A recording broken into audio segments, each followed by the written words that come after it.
जय हिंद सभी को। आशा करता हूँ आप लोग बढ़िया होंगे। इस वीडियो में आज हम लोग डिस्कस करेंगे कंपनी रूल के बारे, जो कि बहुत ही ज़्यादा इम्पोर्टेंट है हर गवर्नमेंट एग्ज़ाम के लिए, जो कि CGL, CHSL, CPO, railway, MTS हर एग्ज़ाम में पूछा जाता है।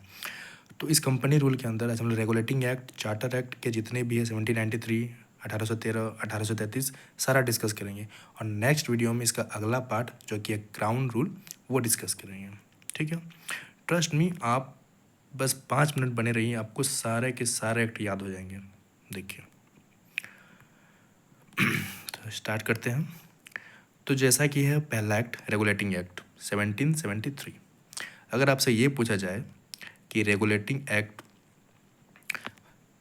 कब आया था, तो आप सब कहिएगा 1773।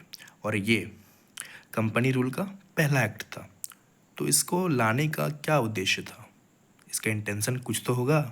देखिए, पहला क्या था, to control East India Company. इसका क्या मतलब है, जैसा कि हम लोग जानते हैं कि ईस्ट इंडिया कंपनी इंडिया में 200 साल तक राज किया है। ठीक है, तो इस पर कंट्रोल करने के लिए एक एक्ट लाया गया जिसका नाम है regulating act. Second, trade monopoly for 20 years. इसका क्या मतलब है कि रेगुलेटिंग एक्ट के तहत ये कहा गया कि ईस्ट इंडिया कंपनी अगले 20 साल तक ट्रेड करेगी। ठीक है, 2 पॉइंट आपको क्लियर होंगे। Third, governor of Bengal become governor general of Bengal. ये बहुत ही इंपॉर्टेंट पॉइंट है, याद रखिएगा।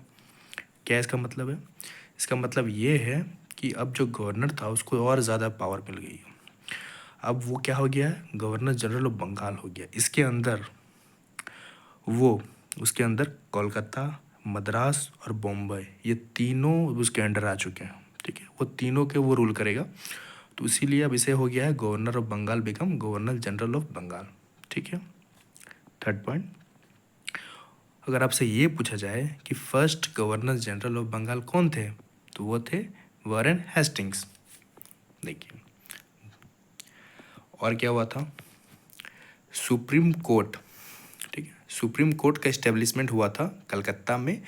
मैंने यहाँ पे लिखा नहीं है, उसको कब हुआ था, 1774। रेगुलेटिंग एक्ट के 1 साल बाद आया था सुप्रीम कोर्ट। ये भी पॉइंट बहुत इंपॉर्टेंट है, टू द पॉइंट बात करेंगे, आपको सारे पॉइंट याद रखने हैं। और देखिए, अगर कोर्ट आया तो वो ऐसे ही खाली बंद करने के लिए तो आएगा नहीं, उसमें क्या आएंगे। देखिए, आपसे ये पूछा जाए कि सुप्रीम कोर्ट जो इस्टेब्लिशमेंट हुआ कलकत्ता में, उसके कितने जजेस थे, तो टोटल 4 जजेस थे। ठीक है, पहला सर एलिजा एम्पे, वो कौन थे, chief justice of India. Chief justice of India कौन होता है, जज का जो हेड होता है सबसे, उसे कहते हैं। उसके साथ और 3 जजेस थे, एक Chambers, second Lemaistre, third Hyde. तीनों का नाम आपको याद रखना है। और chief justice of India sir Elijah Impey थे, ये भी याद रखना है। ठीक है, और एक बार रिवीजन करा दूँ। आइए, रेगुलेटिंग एक्ट क्यों, to control East India Company. Second, trade monopoly for 20 years, मतलब 20 साल का उसको अधिकार मिला। Third, governor of Bengal become governor general of Bengal, उसको ज़्यादा पावर मिल गया है कलकत्ता का। ठीक है, कौन थे, वारेन हेस्टिंग्स थे। ठीक, सुप्रीम कोर्ट का एस्टेब्लिशमेंट हुआ कब हुआ, 1774। कहाँ, कलकत्ता में, याद रखिएगा 1774। Chief justice of India sir Elijah Impey with 3 जजेस, चैम्बर्स, लैमिस्टर और हाइड। याद हो गया होगा, आगे बढ़ते हैं। अच्छा, और एक पॉइंट है, देखिए, prohibited to do trade without licence. इसका मतलब क्या है कि अब विदाउट लाइसेंस ट्रेड करना बैन कर दिया था। आपको अगर मतलब ट्रेड करना है तो आपको लाइसेंस लेना पड़ेगा, ये था पॉइंट। ठीक है, सेकंड जो एक्ट था वो था पिट्स इंडिया एक्ट 1784। वो क्यों आया था, आगे देखते हैं। To control on Calcutta. ठीक है, पहला पॉइंट, कलकत्ता पे कंट्रोल करने के लिए। दूसरा, trade and administration was separated from east India Company. इसका मतलब क्या, कि जो ईस्ट इंडिया कंपनी थी वो ट्रेड भी करती थी और एडमिनिस्ट्रेशन भी, शासन भी चलाती थी। ठीक है, तो वो दोनों अब अलग अलग कर दिया है कि अब ईस्ट इंडिया दोनों नहीं करेगी। ठीक है, पॉइंट याद रखिएगा। Third, board of controllers was established in India. इसका क्या मतलब, देखिए, ईस्ट इंडिया कंपनी जो थी उसको देख रेख करने के लिए, ठीक है, एक बोर्ड ऑफ कंट्रोलर्स बनाया गया।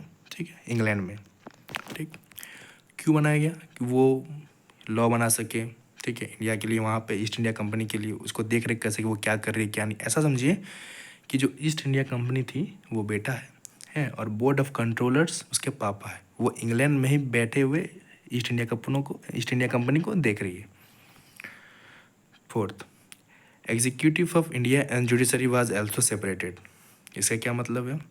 जैसा कि हम लोग जानते हैं एग्जीक्यूटिव का पार्ट अलग होता है, जुडिशरी का पार्ट अलग होता है, मगर ईस्ट इंडिया कंपनी दोनों करती थी। ठीक है, एग्जीक्यूटिव किसे कहते हैं? जो लॉ को इम्प्लीमेंट करे, एग्जीक्यूट करे।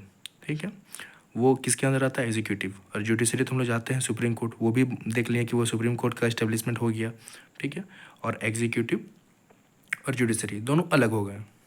ठीक है, जैसे हम लोग भारत का, हम लोग का एग्जीक्यूटिव में कौन कौन आते हैं? जैसे प्रधानमंत्री आ गए, ठीक है, काउंसिल ऑफ मिनिस्टर आ गए, जुडिशरी में हमारा सुप्रीम कोर्ट है ही, वैसे ही।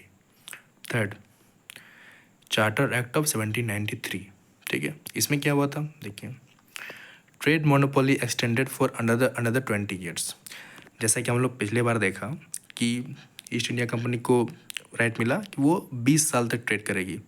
ठीक है, तो अब 20 साल हो गए।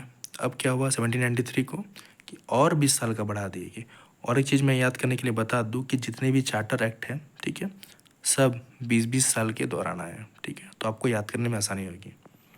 Second, salary of board members were given by Indian revenue not Britain. इसका क्या मतलब? देखिए, जो बोर्ड मेंबर्स बनाए गए इंग्लैंड में ईस्ट इंडिया कंपनी के लिए, वो है इंग्लैंड में, देख रेख कर रही है ईस्ट इंडिया कंपनी को, मगर पैसा कहाँ से लगी? भारत से, इंडियन रेवेन्यू से, नॉट ब्रिटेन से। देख रहे हैं विनोद कैसे लूटा जा रहा था। चलिए आगे बढ़ते हैं। देखिए, उसमें बस इतना ही था। थर्ड देखिए, चार्टर एक्ट ऑफ 1813। इसमें क्या था? आगे देखते हैं। Christian missionaries arrived in India. इसका क्या मतलब है? क्रिश्चियन मिशनरीज थे, वो कौन थे? जो धर्म का प्रचार करते अपने, उसको कहते। तो वो आए थे इस टाइम और अपना धर्म का प्रचार कर रहे थे। ठीक है, trade monopoly of east India company was abolished. इसका देखिए, इसका 20 साल हो गए, अब लाइसेंस ख़त्म। अब क्या हो गया कि जो ट्रेड मोनोपोली जो वो कर रही थी वो अब ख़त्म हो चुका है। अब वो ट्रेड नहीं करेगी ईस्ट इंडिया कंपनी, एक्सेप्ट दो ही चीज़। क्या? Trade with China and trade off T. इसका क्या मतलब?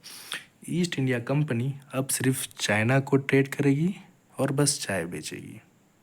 याद हो जाएगा, उसको एबॉलिश कर दिया गया उसका सारा चीज़, बस वो चाइना को ट्रेड करेगी और चाय बेचेगी। सिंपल, याद। Next, charter act of 1833। इसमें क्या था? आइए आगे देखते हैं। The administration of east India company was centralised. इसका क्या मतलब है? देखिए, जैसा कि हम लोग जान रहे हैं कि ईस्ट इंडिया कंपनी जो था वो सिर्फ कलकत्ता पे था, अब वो सेंट्रलाइज हो गई है, केंद्रीकरण हो गया। अब उसका रूल पूरा इंडिया पे चलेगा। समझ में आया? सेकेंड पॉइंट देखिए, governor general of Bengal become governor general of India. इसका क्या मतलब है? देखिए, पहले जो था गवर्नर जनरल ऑफ बंगाल था, तो उसका सारा पावर, कलकत्ता का हेड कौन था? मतलब जब गवर्नर जनरल ऑफ बंगाल था तो वो पूरा कलकत्ता को रूल कर रहा था। ठीक है, अब जब वो सेंट्रलाइज हो चुका है पूरा भारत पे, तो वो क्या बन गया? Governor general of India. समझ में आया? जब वो कलकत्ता पे रूल कर रहा था तो गवर्नर जनरल ऑफ बंगाल, अब उसको इतनी पावर मिल गई कि वो भारत पे रूल करेगा, तो अब वो क्या हो गया? Governor general of India. ठीक, याद कौन थे? अगर आपसे पूछा जाए जो first governor general of India बने, नाम याद रखिएगा, लॉर्ड विलियम बेंटिक। फोटो देखिएगा इसका, देखिए यही थे, यही महाराज है, देखिए दिख रहा है, यही थे, सब लुटेरे एक नंबर के।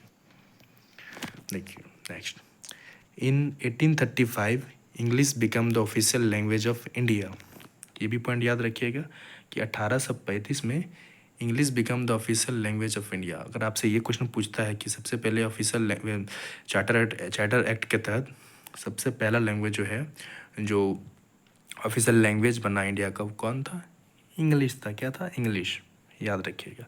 आई होप आपको सब कुछ समझ में आ चुका है। अच्छे से रिवाइज करिए। तब तक के लिए जय हिंद।